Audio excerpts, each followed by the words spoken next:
شارك سمو الشيخ ناصر بن حمد الخليفة ممثل جلالة الملك الأعمال الإنسانية وشؤون الشباب في منافسات بطولة كأس للا مريم للجولف في نسختها 29 والتي أقيمت على ملاعب الجولف الملكي دار السلام بالمملكة المغربية الشقيقة.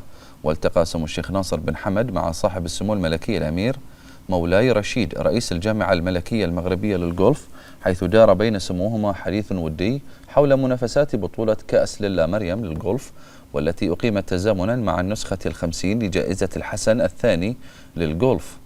وقاد سموه الفريق المكون من حمد المريسي ومولاي عبد الله بن زيدان والمحترفة الإيطالية آنا زانوسو، حيث حقق الفريق المركز الثالث في البطولة في فئة جروس 8 للمحترفين والهواة.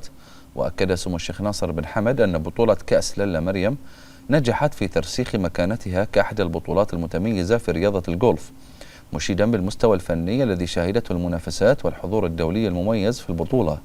وعرب سموه عن تقديره للجهود الكبيرة التي بذلتها اللجنة المنظمة وحرصها على إخراج البطولة بأفضل صورة تنظيمية. وتأتي مشاركة سموه في البطولة امتدادا لاهتمامه برياضة الجولف وحرصه على التواجد في الفعاليات الرياضية، بما يسهم في تعزيز التواصل الرياضي وتبادل الخبرات إلى جانب ترسيخ العلاقات بين الرياضيين من مختلف دول العالم.